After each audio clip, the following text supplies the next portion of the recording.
Video sengaja kami tutup karena menimbulkan ketidaknyamanan.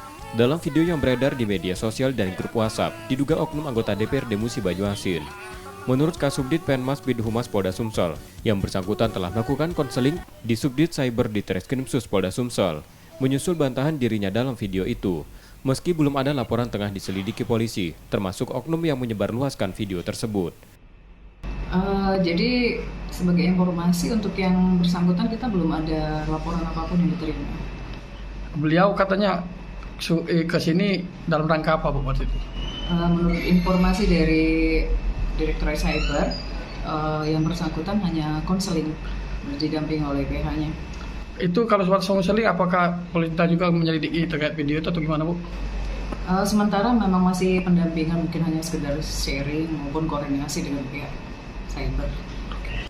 Penanganan kasus tersebut kini ditangani Polda Sumatera Selatan. Rizky Oktora, Muklas Diferensial, Kompas TV, Palembang, Sumatera Selatan.